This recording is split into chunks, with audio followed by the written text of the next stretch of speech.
Good evening, everyone, and thank you for joining us on BNC Prime. It is Monday, August 24th. I'm Laverne McGee. And I'm Fred Hickman, and we've got a couple of major stories that are breaking tonight. It could have been me, too. I stay right here. It could have been me. I could have just been, what if I came outside and tried to break them up? It could have been me. Yes, another police-involved shooting, this time in Kenosha, Wisconsin. It's located a little bit north of Chicago on the shore of Lake Michigan. The incident has sparked anger and frustration throughout the entire nation. The victim, 29-year-old Jacob Blake, was shot after reportedly breaking up a fight.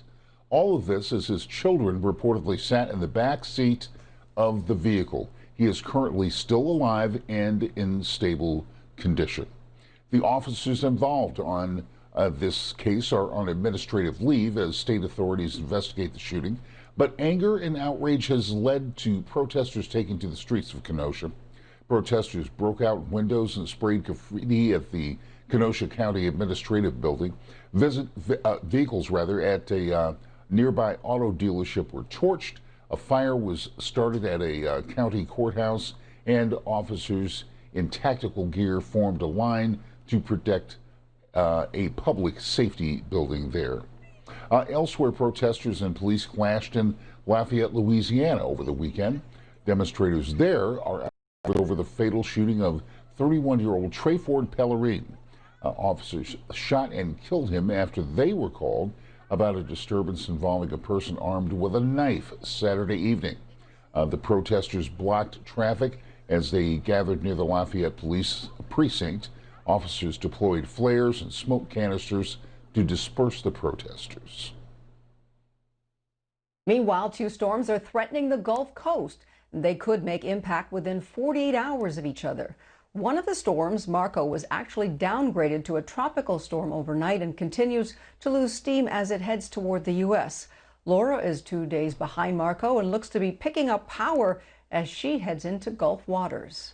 Have your plan ready, have your kit ready, and be prepared for a voluntary evacuation should those things not turn out and we expect significant flooding. Well, we're preparing for the storm, getting sandbags, make groceries, and get the water and proper stuff that we need so that if we need to go, we can go.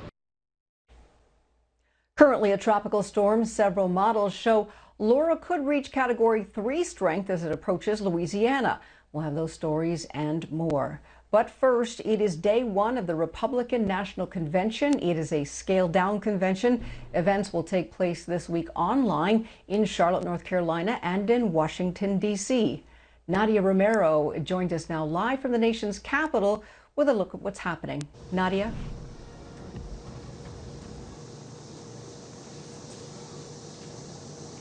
Well, Laverne, we know that President Trump and Vice President Pence were officially renominated today. Both of them made speeches on the convention floor in Charlotte. Of course, that roll call vote was done by proxy because each state and territory could only offer up about 6 delegates each. 4 more years! 4 more years! As Republicans kicked off their convention and their pitch for 4 more years in the White House, President Trump made his first appearance in Charlotte, ready for the fight ahead. This is the most important election in the history of our country. The president delivered a list of grievances, along with misleading claims over mail-in voting. This is the greatest scam in the history of politics. And the state shutdowns due to the pandemic. You know, these Democrat governors, they love shutdown until after the election's over because they want to make our numbers look as bad as possible for the economy. While touting his administration's accomplishments. We had the best employment numbers also. And promising more to come. We're getting ready to do things like nobody's ever seen before. The president, down in the polls to Joe Biden, faces a steep challenge to rebrand his pandemic response as successful, despite more than 175,000 deaths. I always say it, I'll say it again. There's never been a person that needed a ventilator that didn't get a ventilator. You'll soon see vaccines pouring out. But as President Trump rallies his supporters with his unique brand of political rhetoric, his surrogates are also making the case against Joe Biden. Joe Biden and the Democratic Party have been overtaken by the radical left. So keep a close eye on some of the speakers during the convention. It always gives us insight into the rising stars of the party, like former South Carolina Governor Nikki Haley. Her name comes up when you talk about a VPIPEC or a potential presidential run for 2024. And remember, it was a 2004 Democratic National Convention speech for then Illinois Senator Barack Obama that really propelled him into the national spotlight. Live from the White House, I'm Nadia Romero. Fred, back to you. All right, Nadia, thank you so much. Despite accusations of having racist ideology and views, the president does have somewhat of a following among black voters. BNC's Brittany Jones got the chance to speak with Paris Denard, who's a member of Black Voices for Trump. Brittany. Yes, Fred, I did speak with Paris Denard from Black Voices for Trump. And of course, they're hype about what's expected this week from the RNC. But he also says he hopes the black community knows how much Trump has done over the past 4 years. He's talking about from small business to unemployment improvement and HBCUs. And we didn't stop there. I asked about how would the president, if he is granted a second term, will put a stop to black people being shot repeatedly by police and stop the racial unrest. Why is this week so important for Republicans? This week is important not just for Republicans, but for all Americans, because this is part of our democratic, our republic, our system. This is what we do. We elect people to serve, and we nominate them to be our official candidates. So we now have two candidates for office, and the black community has a choice. Are we going to choose Donald Trump, or are we going to choose Joe Biden?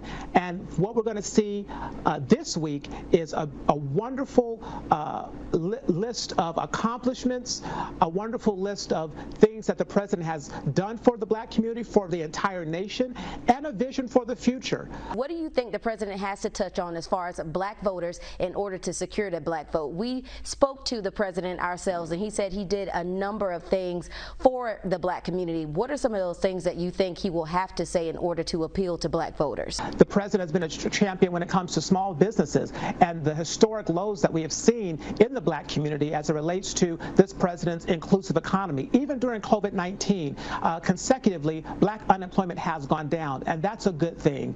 This president has done things like executive orders for kidney health to impact those who have kidney disease and dialysis. The president has signed executive orders that reduce the cost of insulin. You talk about the American story. Last night, another black man was shot in Kenosha, Wisconsin, point blank range by police. What's your reaction to that as a black man, and what do you think the president could do in a second term to help stop this from happening and to stop the racial unrest caused by it? I was disturbed when I heard about the shooting in Wisconsin of the young man, the unarmed young man. I was disturbed when I heard about the shooting in Milwaukee of the 60-year-old black man who was a Trump supporter who was in front of his business, shot point-blank range, execution style for no reason other than what people are speculating was the fact that he supported the president. I was disturbed by George Floyd's murder. President Trump's his executive order for safe police, for safe communities, is the only thing that has been done to respond to the cries of the American people, especially our community, about what happened with George Floyd's murder. And so I know that President Trump cares about this. This is something that is important, and he wants to get to the bottom of it. For those people saying that it's not a Democrat versus Republican thing, it's literally that people are just being murdered type of thing, what do you say to them? Like, even if their community isn't led by a Republican, but these people are still being gunned down and shot, like people are saying they're being hunted and killed. It is a Democrat and Republican thing, because when it comes to the legislation, when it comes to policies, when it comes to hiring, those things have come at the direction of somebody in charge.